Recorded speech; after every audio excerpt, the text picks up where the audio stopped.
Floricanto presenta.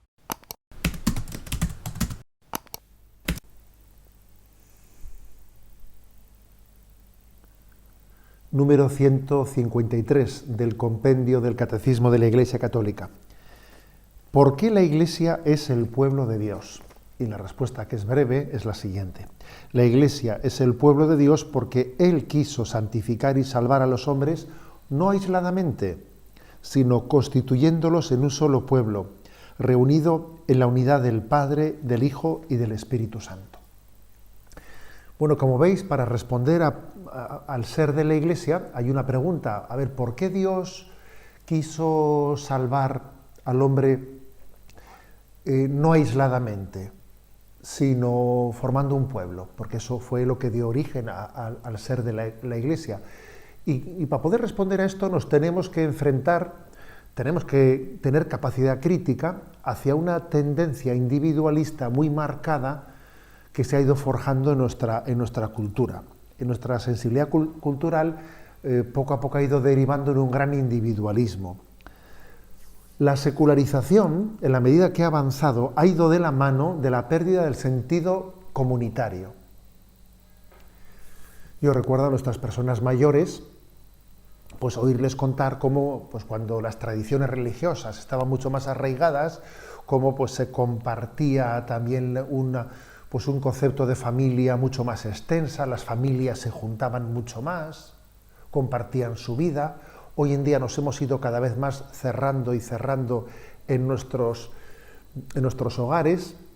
Casi no conocemos a los primos lejanos, ya ni les vemos raramente. Cada vez nos hemos ido aislando más y más. Incluso nuestras casas han ido cerrando. Si nos encontramos con alguien, nos encontramos en un restaurante. Nuestras casas se han blindado en la intimidad, en la individualidad. Es curioso eso, ¿eh? Nuestra cultura ha ido generando desconfianza hacia las instituciones y además se viven paradojas. La paradoja es que, por ejemplo, pues el mundo marcha hacia una globalización, cada vez está todo más globalizado y, sin embargo, cada vez estamos más encerrados cada uno en su pequeña burbuja en la que uno no tiene noticia de lo que está pasando al otro lado de la pared, donde hay un tabique tambor, que al otro lado puede estar ocurriendo un drama, tú ni sabes lo que pasa en la vida de tus vecinos. Las nuevas tecnologías son otra paradoja, porque las nuevas tecnologías han nacido, parece, ¿no?, para acercar a los que están muy lejos y para alejar a los que están muy cerca. Porque uno vive metido en su burbuja. Luego es un drama. Para entender por qué la Iglesia hay que tener capacidad crítica hacia esta concepción tan individualista. La salvación es personal, pero no es individualista. Yo quisiera distinguir entre personal e individual. Es personal. Sí, es un don entre Dios y cada uno de nosotros.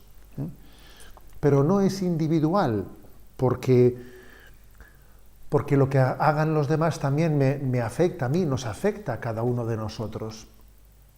Formamos una gran familia, por ejemplo. Nuestra familia configura nuestras personas. Además tenemos un entorno social del que también somos corresponsables. Y tenemos una unidad en el género humano. Ojo, que de esto hablamos poco.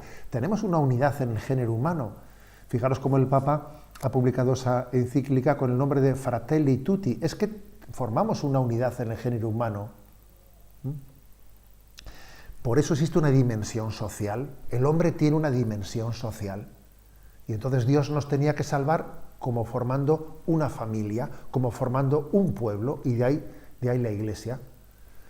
Y eso supone purificar nuestra concepción, ¿no? Porque dice, a mí qué me importan los demás, ¿no? A mí que Dios me juzgue de lo mío y yo no tengo por qué estar influenciado en mi salvación o en mi condenación por los demás. Pues no es así, porque hay una dimensión social muy importante en nuestra vida que nos condiciona, para bien, para mal.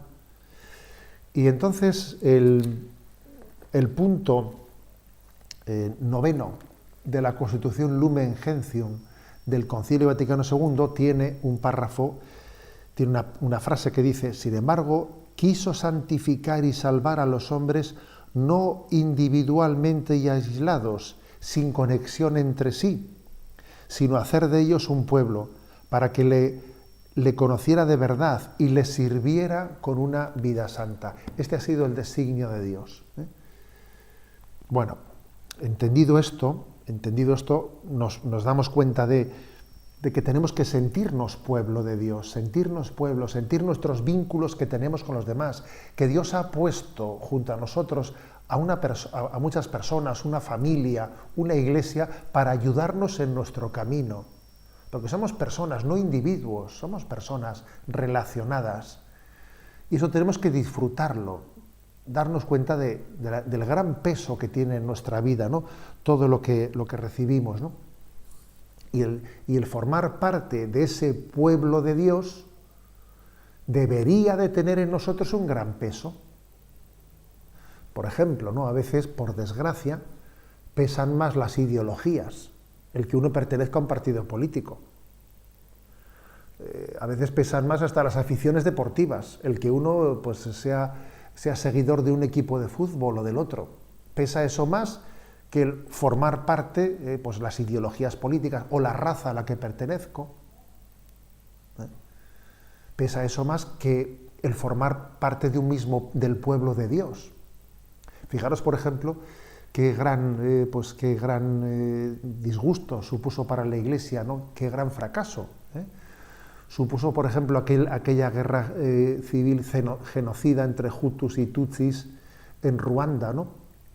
En donde dos tribus que eran católicas ambas, se enfrentaron por motivos raciales, ¿no? Pero ojo, qué pequeño desastre fue aquello, ¿no? En el que se vio como el aspecto racial pesaba más que los vínculos del espíritu, de nuestra fe, de nuestra común fe católica. Entonces se trata de que en nosotros esos vínculos de formar un pueblo de Dios tengan peso, que nos constituyan, que pesen más que las ideologías, que pesen más que los intereses económicos, que pesen más que las adscripciones raciales. Yo soy de una tribu, tú eres de la otra tribu, pero ¿qué más dará? Pero aquí lo verdaderamente importante es que constituimos el mismo pueblo de Dios. El mismo pueblo de Dios. Este ha sido el designio de Dios, ¿no? Ese Dios que es familia, Padre, Hijo y Espíritu Santo, nos ha querido constituir en familia, para que de esa manera, ¿no?, su salvación llegue a nosotros, venida de Dios, pero también recibida a través de nuestros hermanos.